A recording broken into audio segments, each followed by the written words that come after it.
In this month, two special events will be held this Friday, including a live interview on WeFM at 8:05 a.m.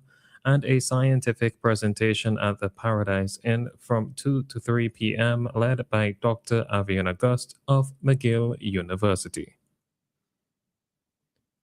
Over 50 senior citizens have graduated from the National Library's Digital Skills Literacy Program, marking a major step in promoting digital inclusion among older adults.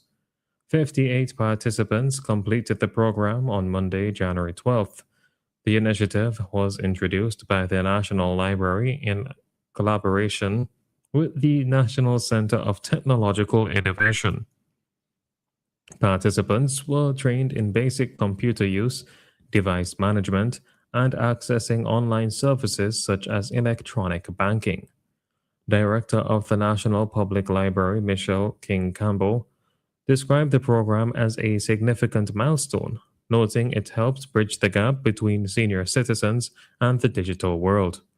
The program also received support from the Bank of St. Vincent and the Grenadines, with officials praising the graduates for proving that learning has no age limit. India's High Commissioner to St. Vincent and the Grenadines, Subhash Gupta, was in the country on Wednesday to review the progress of India funded quick impact projects and meet with key stakeholders. During the visit, the High Commissioner inspected rehabilitation works at the Daphne Community Centre, the netball hard court at Edinburgh, and the gymnasium project at the Central Leeward Secondary School. He also reviewed projects successfully completed last year. India's quick impact projects are small, community focused initiatives funded under a bilateral agreement, with each project receiving up to 50,000 US dollars. The visit reaffirmed India's continued commitment to community development and its partnership with St. Vincent and the Grenadines. On to news in the region. Antigua and Barbuda sprinter Joella Lloyd will receive full government sponsorship as she prepares for major international track and field events, including the 2028 Olympic Games in Los Angeles. The decision was approved during Wednesday's cabinet meeting, with officials agreeing to place Lloyd in a structured support program to ensure she receives comprehensive training and financial assistance. Director General of Communications Maurice Merchant said this continues the government's past support while she focused on university studies.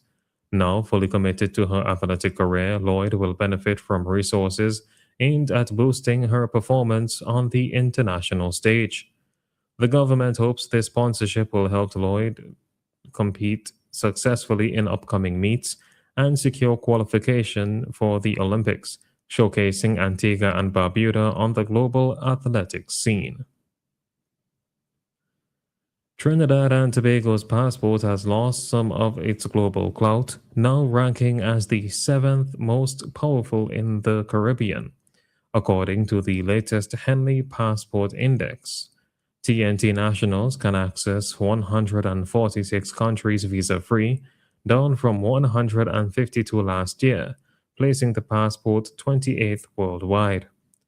The drop comes after the UK and Ireland revoked visa free access for TNT citizens, though the government is actively negotiating to restore it. Barbados leads the Caribbean, allowing entry to 165 destinations without a visa. The Henley Index measures passport strength based on political stability, diplomatic credibility, and access to destinations. Minister of Foreign and CARICOM Affairs Sean Sobers continues talks with UK officials to regain visa-free privileges for TNT travelers.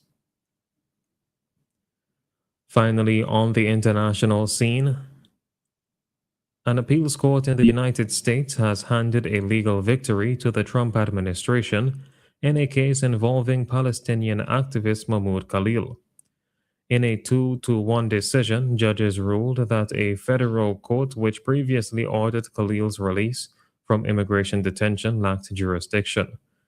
The ruling potentially opens the door for his rearrest, although it does not take immediate effect.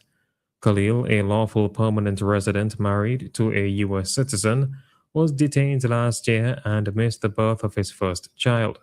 He says he plans to appeal the decision. Rights groups argue the case highlights growing concerns over free speech as the administration targets foreign students critical of Israel.